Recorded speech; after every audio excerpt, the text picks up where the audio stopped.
गनवा तोरा बतोरे नवाली गानियो गाड़िया मारनो तार पाहुन के फरमाइश रहे। मारो बच्चा ना बच्चा के साला लगता है। अच्छा जाते ब्याह है सार तो लग बोल दिया यार। ठीक है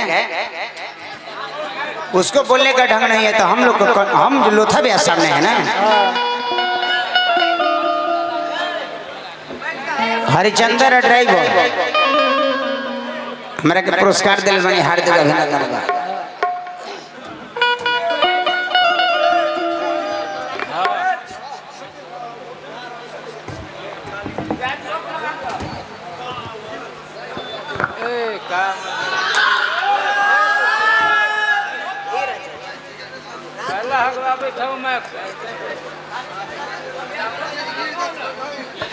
कलम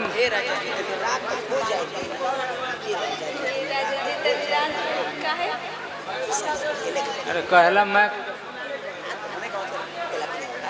ए राजा दी तनी रात हो देना।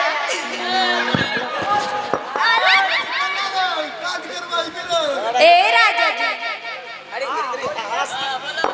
ये हाहास मारा नहीं सही नहीं बोला। लेडीज का आवाज तो और पताने लग रहा है। वो शहर बोलते बोलते बंद कर दी है। अच्छा नहीं लगा। किनका तरफ से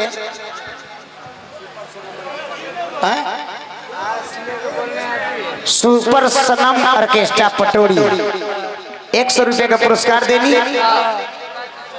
प्रोप्राइटर चंदन बाबू।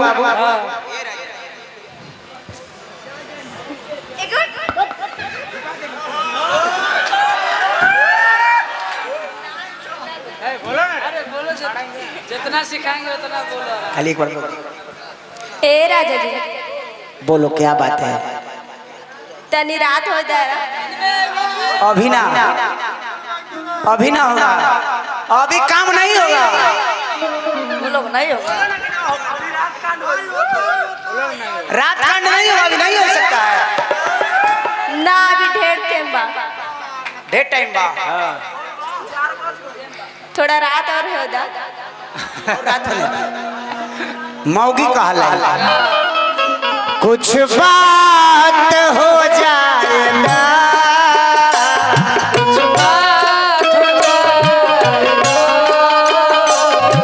कुछ बात हो जाए ना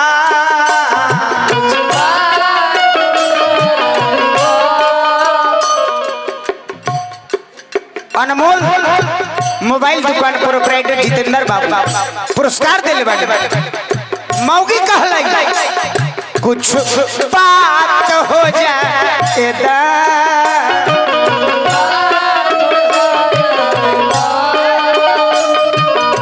बर्दाश्त करो ए लंगड़ू तनी रात हो जाए दा।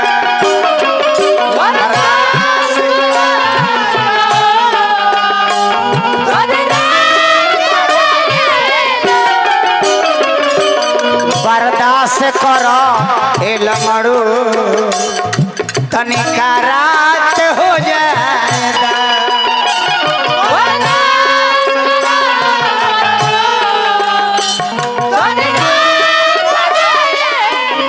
देखिए हमारे गैस दुकान भूषण भाई पुरस्कार दिले बड़ा ए लंगड़ू पिया ए रजे कुछ बात हो जाएगा।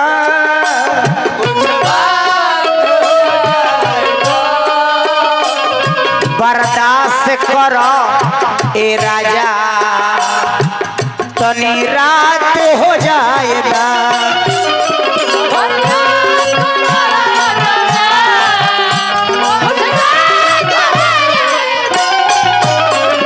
बर्दाश्त करो ए लंगड़ू तनिका रात हो जाएगा।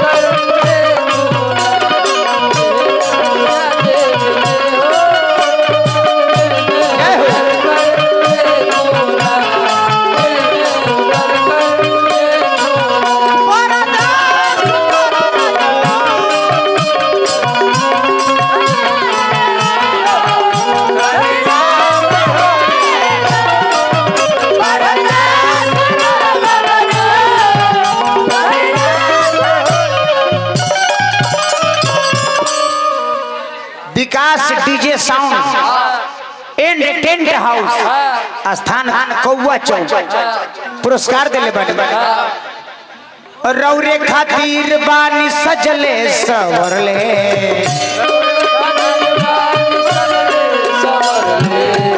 पाउडर क्रीम असेंट बानी मरले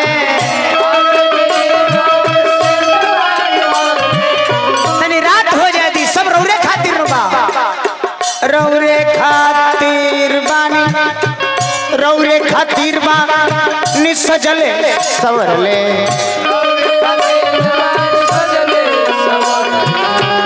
पाउडर क्रीम सेंट बानी मरले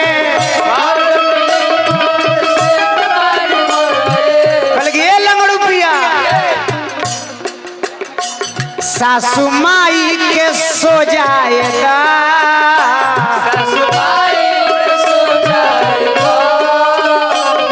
बुढ़िया दाई के सो जाएगा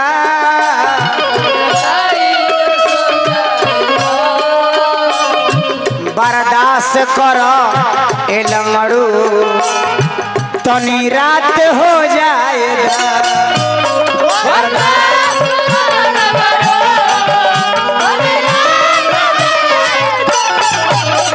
बर्दाश्त करो ए लंगड़ू तनी रात हो जाएगा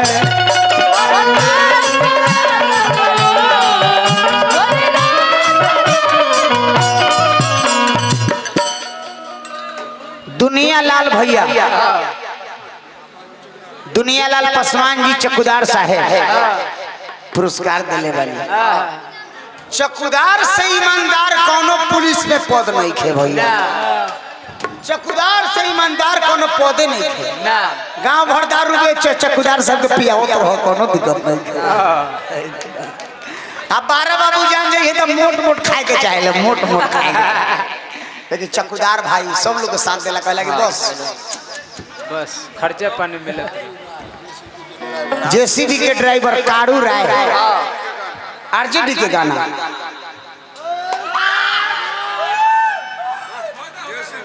जी इलेक्शन आइले बना चढ़त थे